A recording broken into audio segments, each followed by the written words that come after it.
అందరికీ ప్రభువు రక్షకుడు అయిన యేసుక్రీస్తు ప్రభు వారి సర్వాధికార నామంలో మీ అందరికీ శుభాభివందనాలు తెలియజేస్తున్నాం. అందరూ బాగున్నారు కదా? ప్రతి వ్యక్తి తన జీవిత కాలం ఎలా బ్రతకాలని ఆశపడతారు? క్షేమంగా, సంతోషంగా తమ బ్రతుకుల వల్ల ఉండాలని ఆశపడతాం కదా.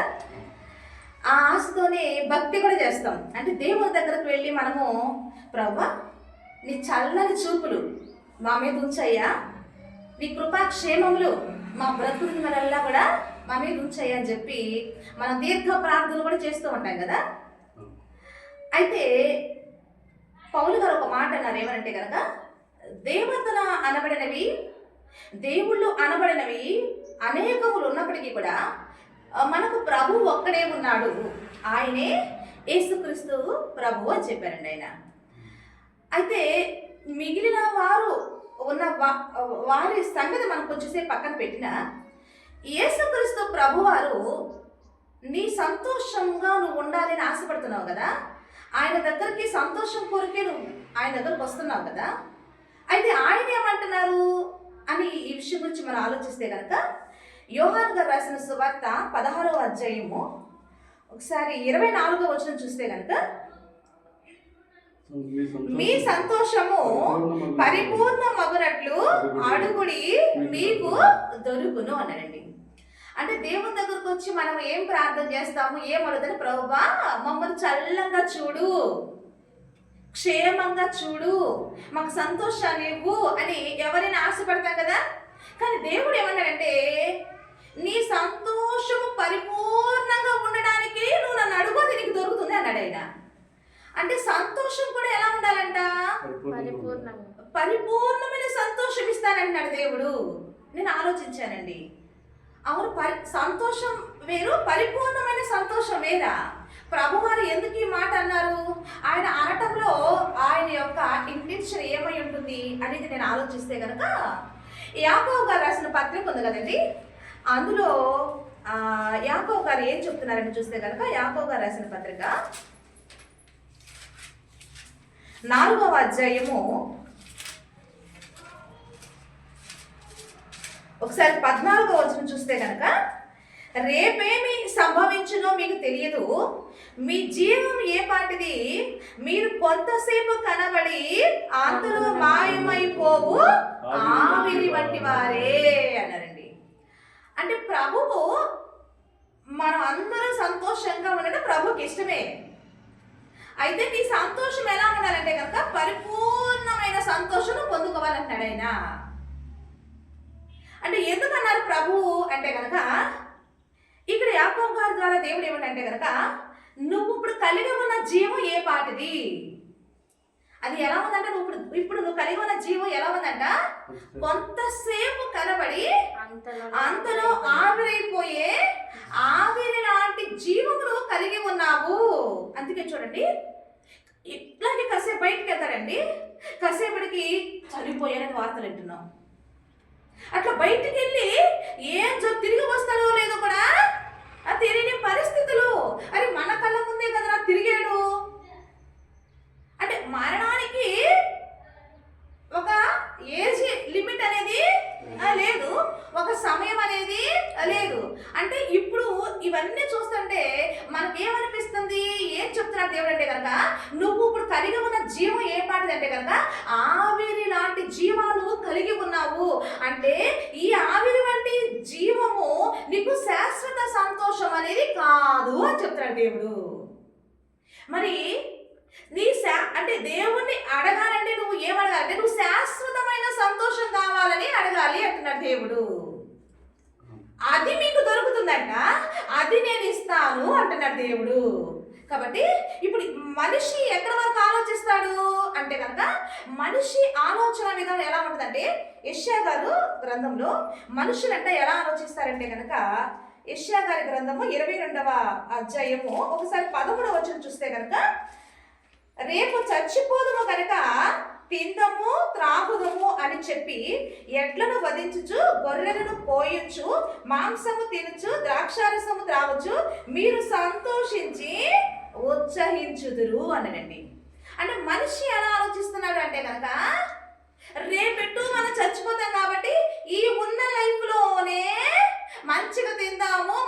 ఎంజాయ్ చేద్దామని మనిషి ఆలోచిస్తున్నాడంట.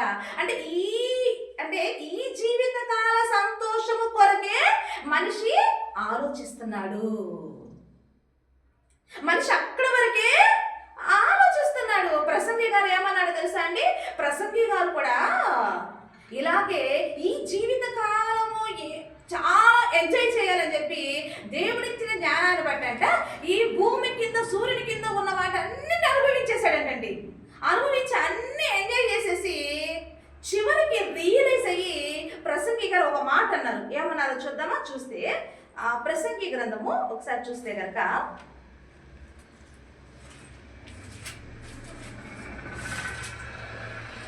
11వ అధ్యాయము, ప్రసంగి గ్రంథం 11వ అధ్యాయంలో 9వ వచనం చూస్తే కనుక, యవ్వనుడా నీ యవ్వనమందు సంతోషపడు, నీ యవ్వన కాలమందు నీ హృదయం సంతుష్టిగా ఉండనేమో, నీ కోరిక చొప్పున దృష్టి యొక్క ఇష్టం చొప్పున ప్రవర్తింపు, అయితే వీటన్నింటిని బట్టి దేవుడు నిన్ను తీర్పులోనికి తెచ్చునని జ్ఞాపకము ఉంచుకొనుము అన్నాడండి.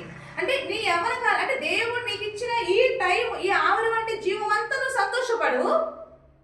కానీ నువ్వు ఈ సంతోషంగా గడిపిన దినాలన్నీ కూడా ఒక రోజున తీర్పులోనికి వస్తాయి అనేది ప్రసంగి గారు దేవుడు అంటున్నాయండి. అంటే దీన్ని బట్టి ఇప్పుడు ఇవన్నీ ఆలోచిస్తే మనకి ఏమర్థమవుతుంది అంటే కనుక, దేవుని దగ్గరకు నువ్వు వస్తున్నావు, కానీ నువ్వు ఎక్కడ వరకు అడుగుతున్నావు అంటే కనుక ఈ జీవిత కాల సంతోషము మాత్రమే నువ్వు కావాలి అని దేవుడు నువ్వు అడుగుతున్నావు. కానీ దేవుడు ఏమనంటే కనుక నీకు నేను శాశ్వత కాల సంతోషం ఇస్తాను, నీ సంతోషం పరిపూర్ణమవునట్లు నువ్వు నన్ను అడుగు, అది నీకు దొరుకుతుంది అన్నాడండి. దేవునికి మహిమ కలుగును గాక. అయితే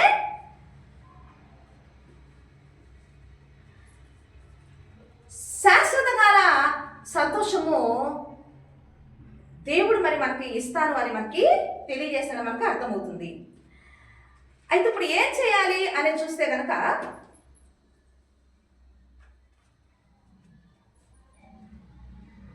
ఈ శాశ్వత కాల సంతోషాన్ని గురించి దేవుడు యేసుక్రీస్తు ప్రభు మనుష్య కుమారుడుగా భూమి మీద వచ్చినప్పుడు ఆయన కూడా కొంతమంది వెంబడిస్తున్నారండి.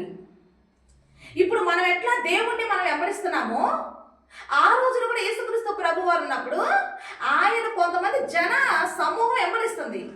అప్పుడు వెంబడిస్తుంటే యేసుక్రీస్తు ప్రభు వారు ఒక మాట అన్నారు. చూద్దాం యోహాను సువార్త. ఆయన వచ్చిన జనములతో ఆయన ఏమంటున్నాడు చూస్తే కనుక, యోహాను గారు రాసిన సువార్త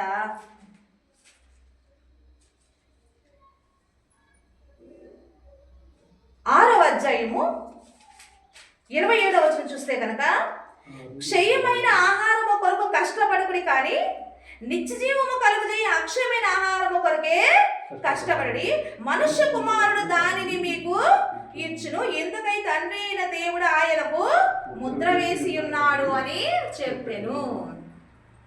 అంటే దేవుని దగ్గరకు వచ్చి మనిషి ఎలాంటి సంతోషము గురించి ప్రార్థన చేస్తాడంటే కనుక, క్షయమైపోయే ఈ జీవితము గురించి మాత్రమే ఆలోచిస్తున్నాడు.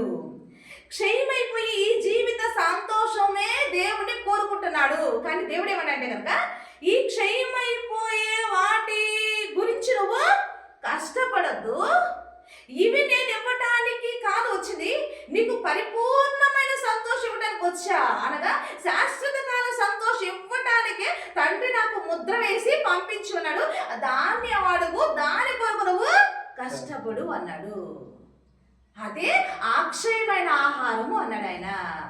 ఇందుకు ఒకసారి ఆలోచించాను. క్షయమైనది ఏంటి, అక్షయమైనది ఏంటంటే, క్షయమైనది అంటే నాశనం అయిపోయేది, అక్షయమైనది అంటే ఏంటంటే నాశనము కానిది. ఇందుకు యేసుక్రీస్తు ప్రభు అక్షయమైన ఆహారం కొరకే కష్టపడు అన్నాడు కదా. ఇందుకు ఏంటి అక్షయమైనది ఏమి అని మనం ఆలోచిస్తే, పేతురు గారు దీని గురించి ఏమి రాశారని చూస్తే కనుక, పేతురు గారు రాసిన పత్రికలో 1 పేతురు 1వ అధ్యాయము ఒకసారి 4వ వచనం చూస్తే కనుక, 3-4 వచనం చూస్తే, మన ప్రభువు యేసుక్రీస్తు తండ్రి అయిన దేవుడు స్తుతింపబడును గాక, మృతుల నుండి యేసుక్రీస్తు తిరిగి లేచడం వల్ల జీవంతో కూడా నిరీక్షణ మనకు కలుగునట్లు, అనగా అక్షయమైనదియు నిర్మలమైనదియు వాడబారది స్వాస్థ్యము మనకు కలుగునట్లు ఆయన తన విశేష కనికరము చొప్పున మనలను మరలా జన్మింపచేస్తున్నానండి. ఇక్కడ పేతురు గారు దీని గురించి ఏమంటే అక్షయమైన స్వాస్థ్యము అన్నాడండి ఆయన. అక్కడ యేసుక్రీస్తు ప్రభు అక్షయమైన ఆహారం కొరకు కష్టపడండి అన్నాడు. ఇక్కడ పేతురు గారు ఏమంటే అక్షయమైన స్వాస్థ్యము అన్నాడండి. ఎందుకు అక్షయమైన స్వాస్థ్యం అంటే ఏంటంటే అంటే దేని కొరకు కష్టపడ అక్షయమైన ఆస్తి అంటే నాశనము కాని ఆస్తి సంపాదించుకోవడానికి నువ్వు కష్టపడాలంట. ఎందుకు ఏంటి నాశనము కాని ఆ అక్షయమైన స్వాస్థ్యం ఏంటి అని చూస్తే హెబ్రీ రాసిన పత్రికలో అక్కడ దేవుడు ఏం చెప్తాడంటే హెబ్రీ రాసిన పత్రిక 1వ అధ్యాయంలో 14వ వచనం ఒకసారి చూస్తే కనుక వీరందరూ రక్షణ అను స్వాస్థ్యము పొందుకో వారికి పరిచారం చేయటకే పంపబడిన సేవకులైన ఆత్ములు కారా అనండి. అంటే ఏంటి అక్షయమైన స్వాస్థ్యం అంటే రక్షణ. అక్షయమైన స్వాస్థ్యం ఏంటండి రక్షణ అనే స్వాస్థ్యం అంట. అంటే ఏంటి రక్షణ అంటే ఈరోజు నువ్వు రక్షించబడ్డావా అని అడుగుతున్నారు. ఈరోజు లోకంలో నుండి మన క్రైస్తవులకు వచ్చిన వాళ్ళందరినీ కూడా మనం ఏమనిపిస్తుంది నువ్వు రక్షించబడ్డావా అడుగుతున్నారా లేదా, నువ్వు రక్షణ పొందుకున్నావా అని అడుగుతున్నారా లేదా. ఎందుకు రక్షణ అంటే ఏంటి అనేది ఆలోచిస్తే యాకోబు గారి పత్రిక రాస్తూ ఆయన ఏమన్నాడంటే కనుక యాకోబు రాసిన పత్రిక 1వ అధ్యాయము 21వ వచనం చూస్తే అందుచేత సమస్త కల్మషమును వెర్రవీగుచున్న దుష్టత్వమును మాని లోపల నాటబడి మీ ఆత్మను రక్షించుటకు శక్తి గల వాక్యమును సాత్వికముతో అంగీకరించుడి అన్నది. అంటే దేనికి రక్షణ? ఆత్మల రక్షణ. అంటే నీ ఆత్మ రక్షించబడాలంట. మనం ఒకసారి ఆలోచిద్దామండి.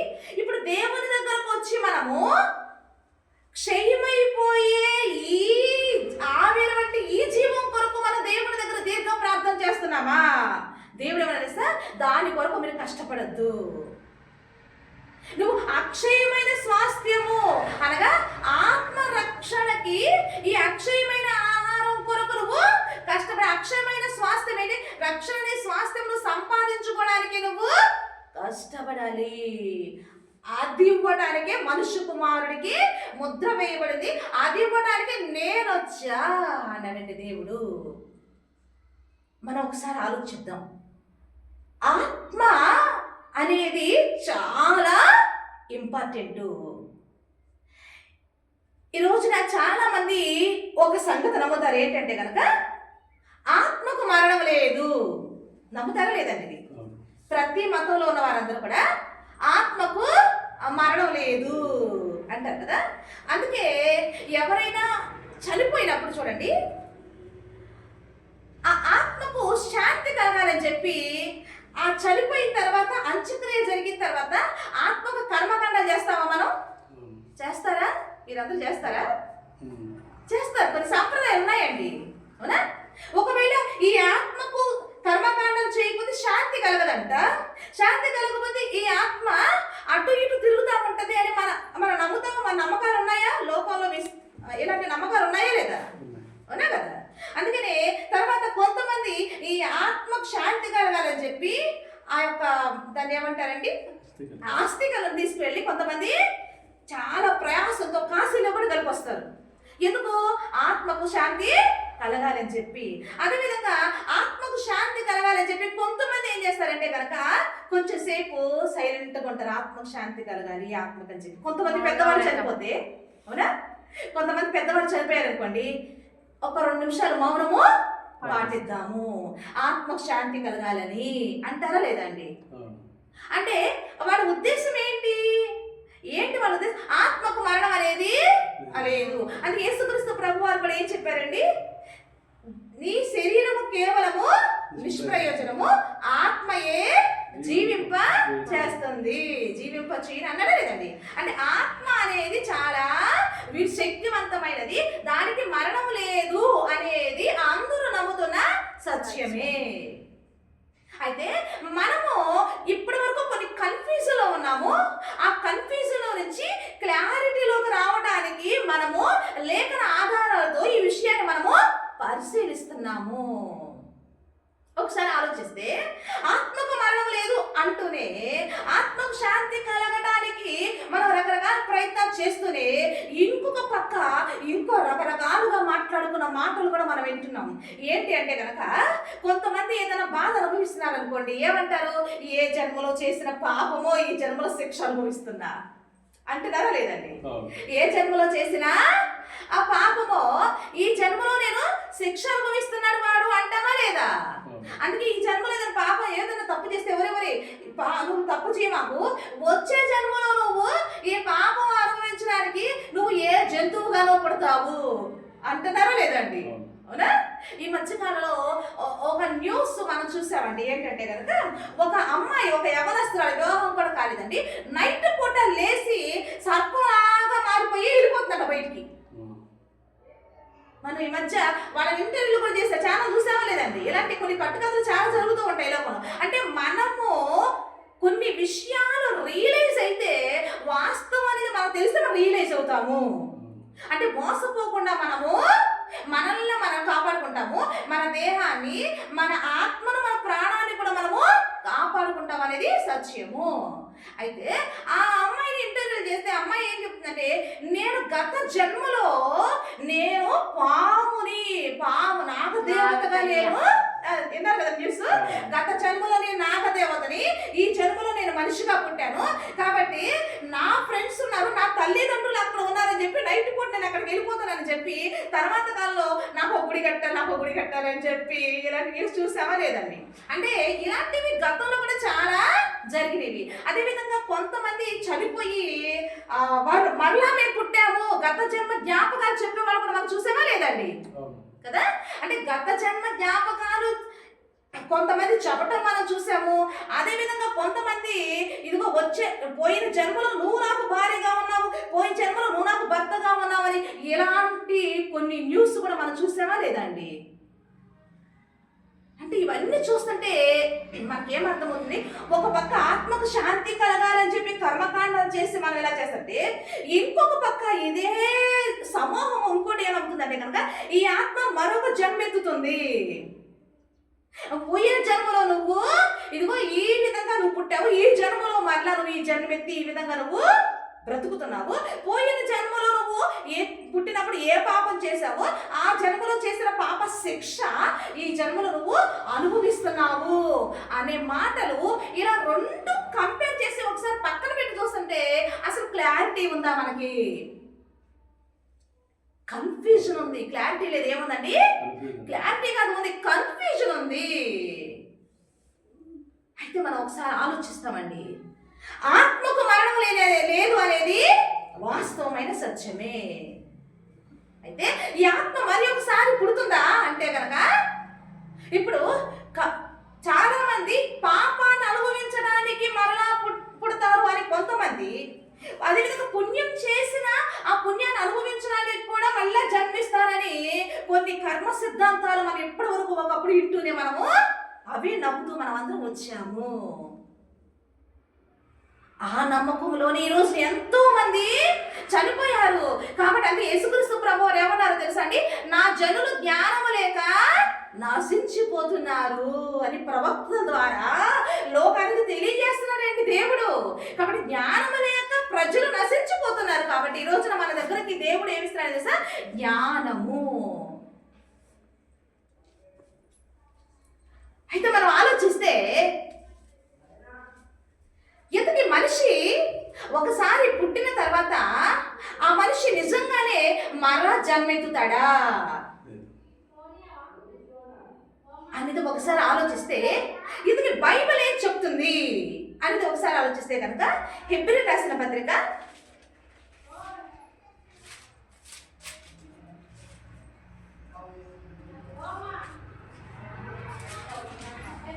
9వ అధ్యాయము ఒకసారి 27వ వచనం చూస్తే కనుక, మనుషులు ఒక్కసారి మృతి పొందవలనని నియమింపబడెను, ఆ తరువాత తీర్పు జరుగును అన్నాడండి. అంటే మనుషులు, దేవుడు అంటే సృష్టి చేసిన సృష్టికర్త ఒక నియమం పెట్టాడంట. ఏంటంటే కనుక మనిషి ఒక్కసారే పుట్టాలి, ఒక్కసారే చనిపోవాలి.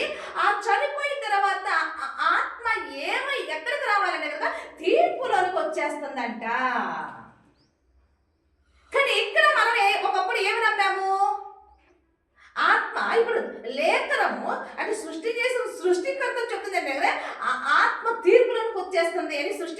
చెబుతుంటే ఇక్కడ మరి జనములు ఏది ఒకప్పుడు మనము నమ్మాము అంటే కనుక ఈ ఆత్మ మరలా జన్మ ఎత్తి మరి ఇంకొక జన్మ ఎత్తి 7 జన్మల బంధం అనే సిద్ధాంతాన్ని నమ్ముతూ ఒకప్పుడు మనము ఆ నమ్మకంలోనే మనము మన జీవితాన్ని నెట్టుకుంటూ వస్తే జ్ఞానం ఇప్పుడు ఎవరి దగ్గరకు వచ్చిందండి? యేసుక్రీస్తు ప్రభు వారి జ్ఞానమైన దేవుడు ఈ రోజున మన దగ్గరకు వచ్చి ఏం చెప్తారు తెలుసా? లేదు, మరొక జన్మ లేదు, కానీ నీకేముందంటే కనుక తీర్పు అనేది ఉంది, తీర్పులోకి వెళ్ళిపోతున్నావు నువ్వు అని చెప్తానండి ఆయన. ఇందుకే ఏంటా తీర్పు అనేది మనం ఆలోచిస్తే కనుక యోహాను రాసిన సువార్త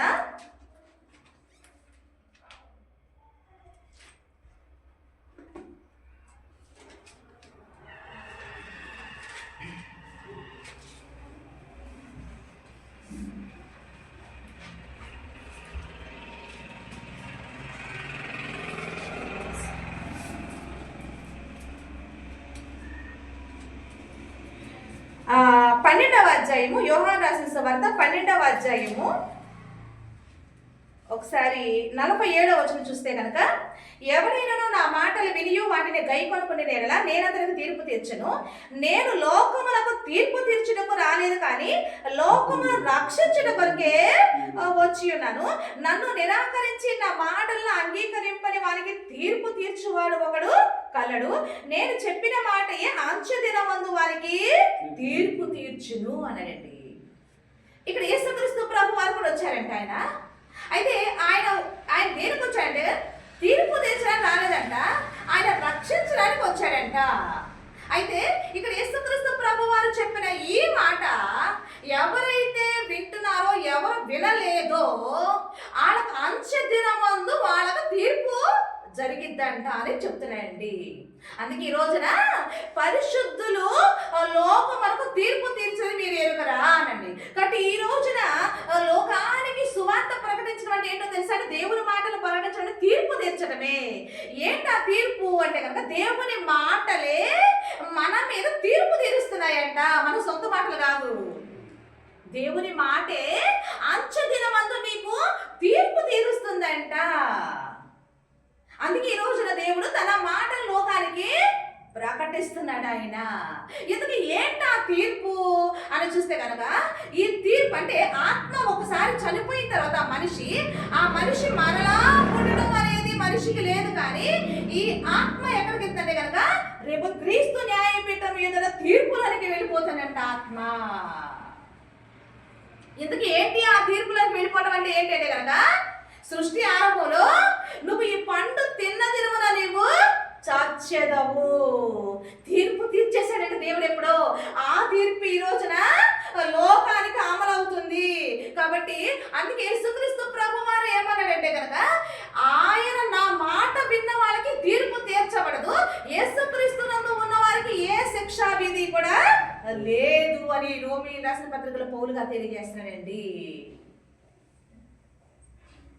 అయితే ఈ రోజున యేసుక్రీస్తు ప్రభు వారు అందుకే వచ్చి ఆయన ఏం చేస్తారో తెలుసా అండి? యోహాను సువార్త 14వ అధ్యాయము 27వ వచనం ఒకసారి చూస్తే కనుక, శాంతి మీకు అనుగ్రహించి వెళ్ళుచున్నాను, నా శాంతిని మీకు అనుగ్రహించుచున్నాను, లోకం ఇచ్చినట్లుగా నేను మీకు అనుగ్రహించటలేదు. మీ హృదయమును కలవరపడనీయకుడి, వెరవనీయకుడి అన్నాడండి ఆయన.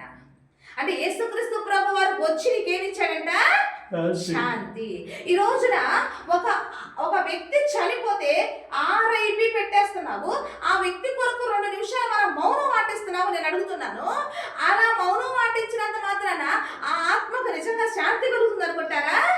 లేదని లేఖనం చెప్తుందండి. మరి ఆ ఆత్మకు శాంతి కలగాలంటే యేసుక్రీస్తు ప్రభు అనేది నా శాంతిని నేను మీకు అనుగ్రహిస్తాను.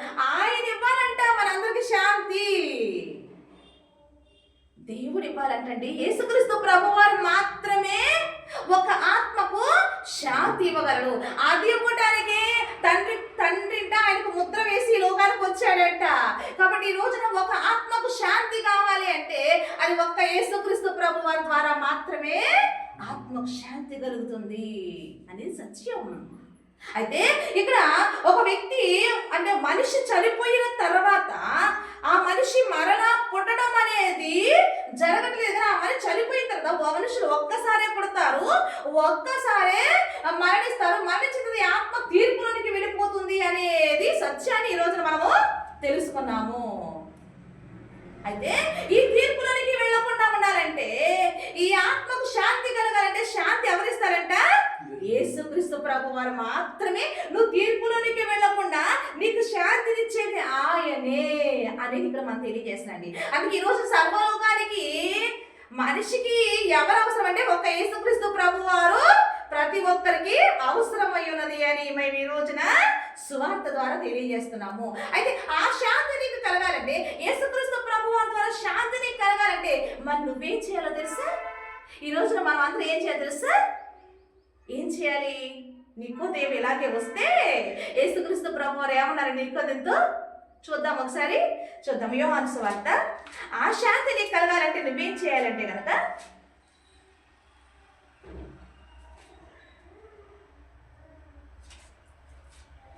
యోహాను సువార్త 3వ అధ్యాయము ఒకసారి 3వ వచనం చూస్తే కనుక, అందుకు యేసు అతనితో, ఒకడు క్రొత్తగా జన్మించితేనే కానీ అతడు దేవుని రాజ్యమును చూడలేడు అనండి. అంటే నువ్వు క్రొత్తగా జన్మించాలంట. ఇదేంటి సిస్టర్ ఇలా అంటున్నారు? కొత్తగా ఒక మనిషి ఒక్కసారి పుడతాడు, ఒక్కసారి చనిపోతాడని చెప్పి మరలా కొత్తగా జన్మించాలంటున్నారేంటి? సందేహం వస్తుందా లేదా? నిజమేనండి, అది కరెక్టే, ఇది కరెక్టే. ఒక మనిషి ఒక్కసారే పుడతాడు, ఒక్కసారే చనిపోతాడు. మరలా చనిపోయిన ఆత్మ మరలా పుట్టడం అనేది లేదు. మరి ఇక్కడ యేసుక్రీస్తు ప్రభువు చెప్తున్నా ఈ మాటలో ఉన్న ఆంతర్యం ఏంటంటారు? ఒకడు క్రొత్తగా జన్మించాలంట. అందుకే నికోదేము అన్నాడు, అరే నేను ఇప్పుడు ముసలివాడిని అయిపోయాను, మరలా చిన్న పిల్లని అయిపోయి మళ్ళా నా తల్లి గర్భంలోకి నేను ఎట్లా పుట్టాలి అని అడిగండి. నికోదేము గారు అడిగాడు లేదండి? ఈరోజు మనం అందరూ నికోదేము లాగా ఉన్నాం. అందుకే బైబిల్ని దేవుడు తన ఆత్మ సహాయంతోనే మనము అర్థం చేసుకోగలం అనేది చెప్పేది అనమాట. కాబట్టి ఇప్పుడు నిజంగా కొత్తగా జన్మించడం అంటే ఏంటి అంటే కనుక, ఈ రోజున పేతురు గారు ద్వారా దేవుడు ఏం రాయించాడంటే కనుక, ఒకడు మారు మనస్సు పొందితేనే అన్నాడు కదండి. కొత్తగా జన్మించడం అనేది తెలుసా? మారు మనస్సు పొందడమే నువ్వు కొత్తగా జన్మించడానికి మొదటి స్టెప్. మారు మనస్సు పొంది పాప క్షమాపణ ఏం చేయాలి? బాప్తీసం తీసుకోవాలి. అందుకే ఈ రోజున క్రీస్తు దగ్గరకు వచ్చిన వాళ్ళు, క్రీస్తే రక్షకుడు నీ సత్యాన్ని తెలుసుకుని మనసు మార్చుకొని ఈ రోజున బాప్తీసం తీసుకున్నారని అర్థం ఏంటి తెలుసా? అతడు కొత్తగా జన్మిస్తున్నాడు. అంటే నువ్వు బ్రతికి ఉన్నప్పుడే నువ్వు కొత్తగా జన్మించాలి. నువ్వు చనిపోయినప్పుడు మరలా జన్మించేది జన్మ కాదు. మనుషులు ఒక్కసారే పుడతారు, ఒక్కసారే చనిపోతారు. సత్యం, దేవుడు పెట్టిన నియమం అది. అయితే ఈ మధ్యలో తీర్పులోనికి వెళ్ళకుండా ఉండాలంటే, యేసుక్రీస్తు ప్రభువు వారి ద్వారా నీకు శాంతి కలగాలంటే నువ్వు బ్రతికున్నప్పుడే మరలా నువ్వు జన్మించాలి. అదే మారు మనస్సు. కాబట్టి అలా నువ్వు మారు మనస్సు పొంది పాప క్షమాపణ నిమిత్తం నువ్వు బాప్తీసం తీసుకుంటే నువ్వు క్రొత్తగా జన్మించినట్టే. కాబట్టి క్రొత్తగా జన్మించిన వారికే దేవుడు ఏం చేస్తాడండి? తన రాజ్యంలో స్థానం ఇస్తాడంట. అనగా ఆ మోక్షాన్ని ఇస్తాడంట దేవుడు. కాబట్టి ఈ రోజున మనము మౌనం వాయిస్తే మన ఆత్మలకు శాంతి రాదు, మోక్షం రాదు. మారు మనసు పొంది పాప క్షమాపణ నువ్వు నిమిత్తమును బాప్తీసం తీసుకొని కొత్తగా జన్మిస్తేనే నీకు మోక్షం దొరుకుతుంది, నీకు శాంతి కలుగుతుంది. ఎందుకు ఆ శాంతి ఏమనుకుంటున్నారు? ఏంటి ఆ శాంతి అంటే కనుక విశ్రాంతి. ఏంటది?